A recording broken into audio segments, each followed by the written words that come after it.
Welcome back to Disturbed Reality. In recent years, the South American country of Ecuador has been plagued with rising violence, drug-related crime, corruption, and political uncertainty. Over the years, Ecuador has been a hotbed for graphic online content, with many videos tending to come from prison riots. The brutal nature of these videos highlights the ongoing issue in the country when it comes to tackling organised crime and drug trafficking groups. Despite not being as reported on as other countries in Latin America, such as Brazil and Mexico, when it comes to crime and corruption, that changed on the 9th of August 2023 after the assassination of presidential political candidate Fernando Villavicencio. Fernando was shot in the head while entering a vehicle shortly after concluding a campaign rally at Colegio Anderson in the northern part of Quito.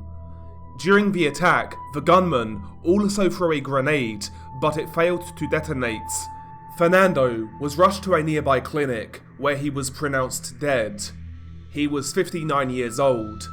9 others were also injured during the shooting, including 2 police officers. Fernando Villavicencio was guarded at the time of the assassination. A suspect in the assassination was killed during the shootout. His assassination occurred less than 2 weeks before the general election. Just 1 day prior to his death, Fernando made a report to the Justice Ministry about an unnamed oil business. No further details about the report are known. The Washington Post noted that his assassination occurred during a time of increasing gang violence in the country. Fernando had received multiple death threats from various crime groups in Ecuador and from abroad, including one from the Sinaloa cartel during his presidential campaign, with the most recent being a week prior to the shooting. Following the assassination, Fernando's widow, Veronica Suarez, said that his security team had failed him.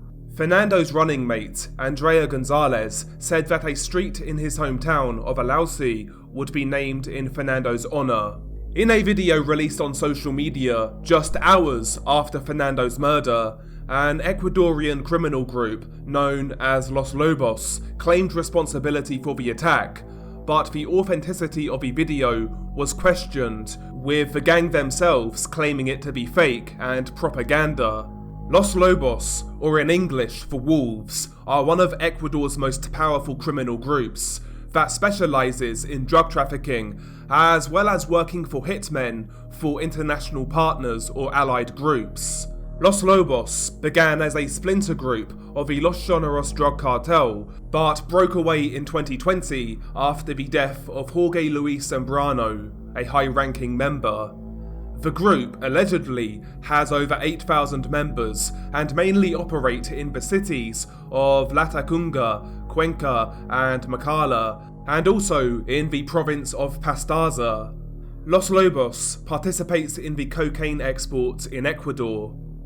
Since splitting from Los Choneros, Los Lobos have gone to war with their old bosses, and the war has been a primary reason for the uptake in violence within Ecuador.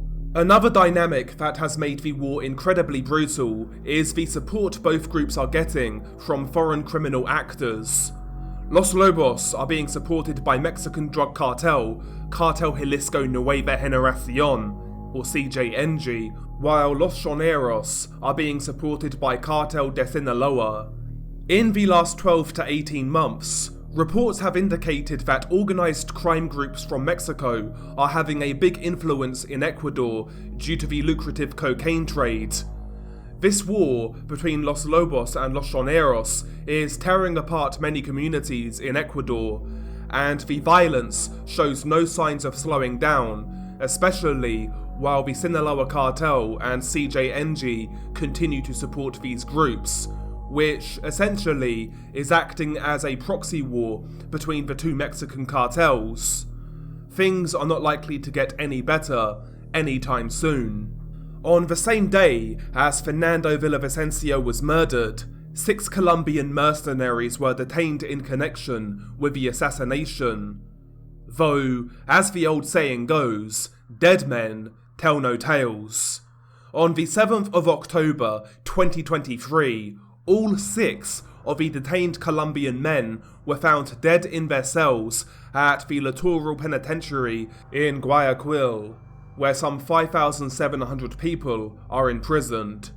All 6 men were found hanged, with no signs of struggle nor fight. In addition, a 7th man arrested in connection with the assassination was found dead on the same day at a separate prison. What are the chances of that? Fernando was not a career politician. Instead, he started out as a social communicator and then as a trade unionist before entering the world of journalism. Fernando Villavicencio began his journalism career with El Universo in Guayaquil. During his investigative career at El Universo, he was critical of various governments, including that of Gustavo Noboa, whom he accused of corruption. Most of his work, however, was criticised, and its credibility was questioned due to the newspaper's conservative funding. Fernando was also the first to report about detailed security logs on Julian Assange that staff and security guards at Ecuador's UK embassy kept. In 2015, Cynthia Viteri and Fernando sent secret documents to WikiLeaks showing that Ecuador was using an Italian company to run a surveillance program that was spying on journalists and political enemies, in addition to spying on Julian Assange in the embassy. Much of Fernando's work throughout his journalistic career was critiqued as being conspiratorial and lacking in any real substance. However, in entering the world of politics, Fernando would run on the anti-corruption and anti-crime beliefs that made him a prominent figure in Ecuadorian journalism. Shortly after the National Assembly was dissolved, Fernando announced his candidacy for President of Ecuador in the 2023 election. He focused on growing corruption and violence in the country and also environmental protection. During his campaign, he called Ecuador a narco-state due to the rise in gang-related violence and vowed to crack down on the gangs responsible. In August of 2023, at the time of his assassination, Fernando had been polling at 7.5%, while another poll conducted on the day of his assassination found him in second place behind fellow candidate Luisa Gonzalez. The current situation in Ecuador is tumultuous to say the least, and the current spike in violence shows no signs of slowing down, and with that being said, we can expect more gruesome content to come out of the country in the coming months. Primarily, such videos coming out of Ecuador do differ from those in Mexico to a certain degree. While Mexican drug cartels have the tendency to make a show, so to speak, out of their executions in order to perpetrate the image of the ruthless killers that they are, videos in Ecuador tend to differ in the sense that they are far more chaotic. The majority of videos from Ecuador outside the prison system are usually POV-style ambush executions, more so than that of torture and evisceration that is so common among cartel videos coming out of Mexico. Also, it's very common for videos to show the victim alive in an interrogation type setting, and then they cut to the victim's dead body that has been sliced to pieces while being desecrated by the killers. The torturous type videos we see from Mexico and Brazil seem to be rarer in Ecuador, or maybe I'm just looking in the wrong place. However, there are some videos from Ecuador that are without a doubt utterly grotesque, and that highlight the ruthlessness of such criminal elements in the country. But nevertheless, what happens in the actual videos? The first video in question was released in mid-July of 2023, and it depicts the dismemberment and evisceration of a supposed gang member by a rival faction. The crime likely took place on the north coast of Ecuador, as the body parts were dumped in the streets of Esmeralda City. One of the victims' arms was located in the back of a shopping centre, the other on a soccer field in the sector, and the head on the balcony of a residential house. Can you imagine waking up to that? Also, the copies of the video that subsequently made the rounds online show the TikTok logo, highlighting that TikTok is likely where the video was first uploaded. The video itself is a short one, at 57 seconds in length, and has been dubbed with an Ecuadorian rap song that is low-key quite catchy.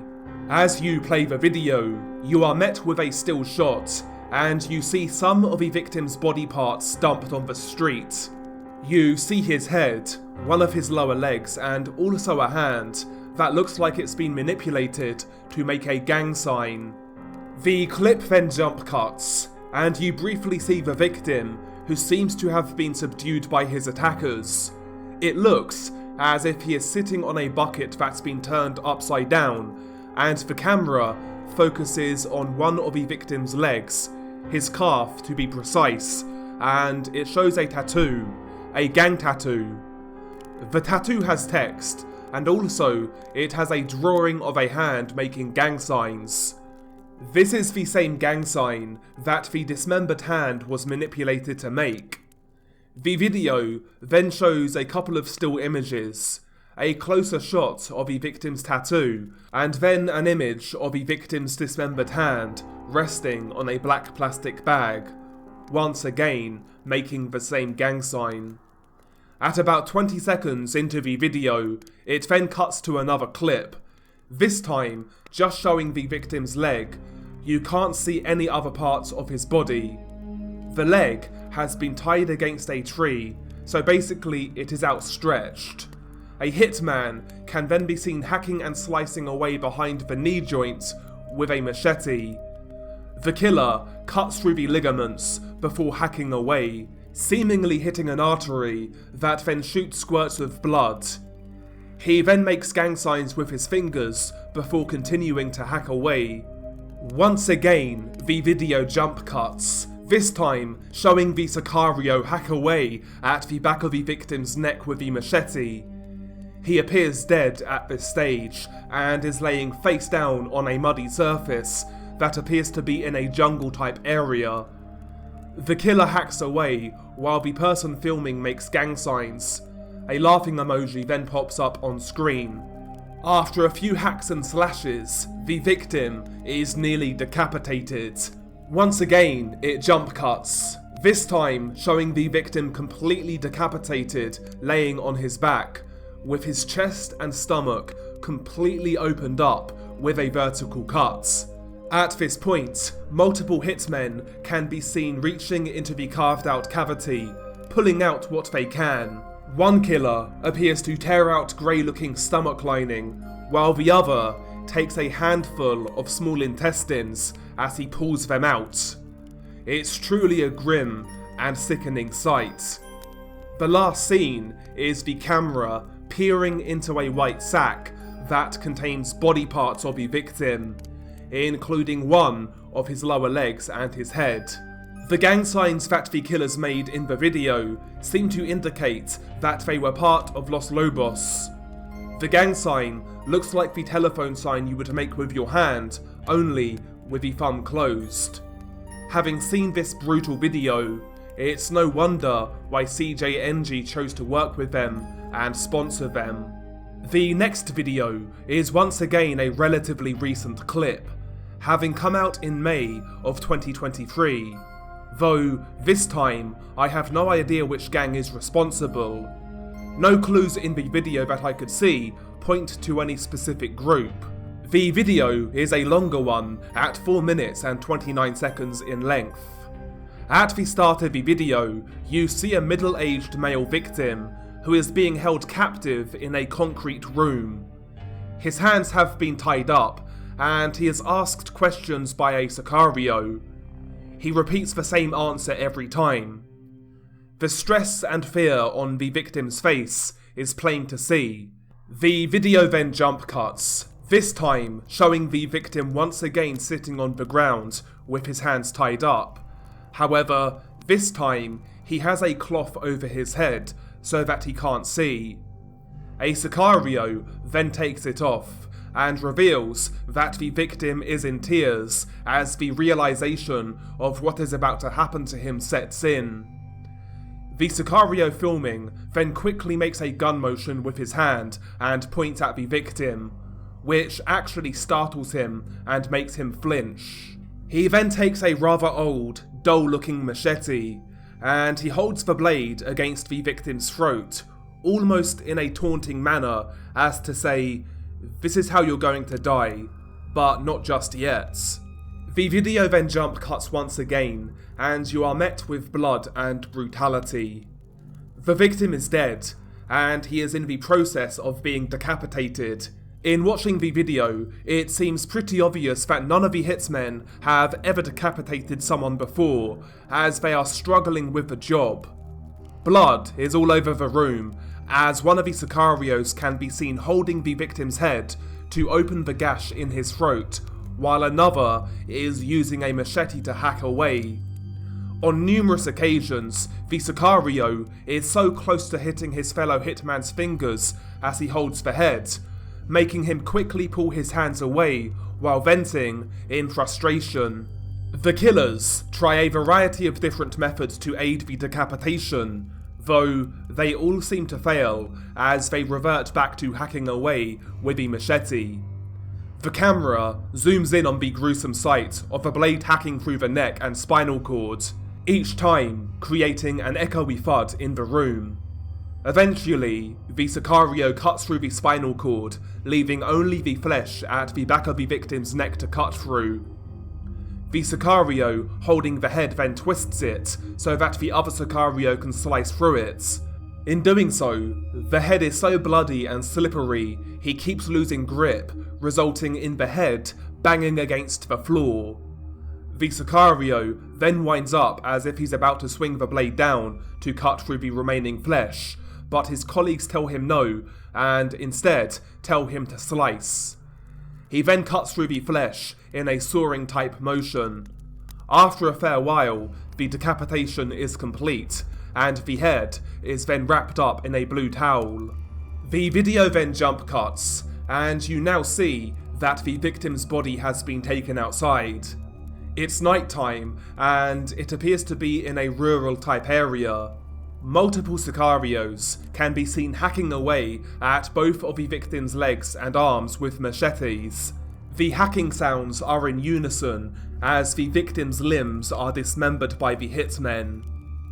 Once the victim's body has been crudely dismembered, one of the Sicarios then cuts off the victim's underwear and shorts. The video then jump cuts once again, and it shows the victim's decapitated and dismembered body laying in a freshly dug shallow grave. It's hard to tell due to the darkness and quality of the footage, but it also appears that the victim has had his genitals mutilated by the killers. The video is brutal, but also very strange.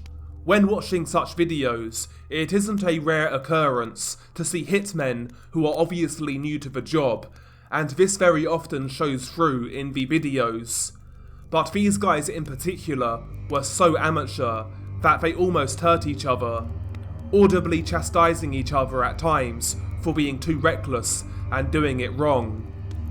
Regardless, the video ends as you are met with a still image. It's an image of the victim's head, seemingly after having been discovered.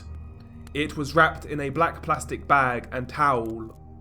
The video then ends. And that is where we end it. I hope you enjoyed the video, if you can enjoy this sort of content. Apologies for this video being a little shorter. I'm in the process of getting a new PC, so I had to rush this one through.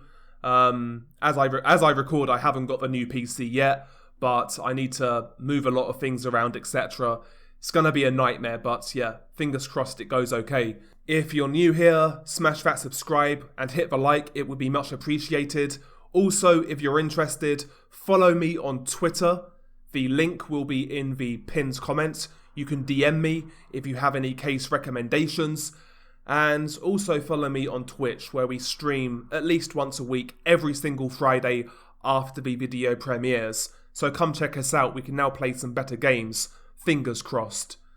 But anyway, as always, stay safe. And I'll catch you on the next one.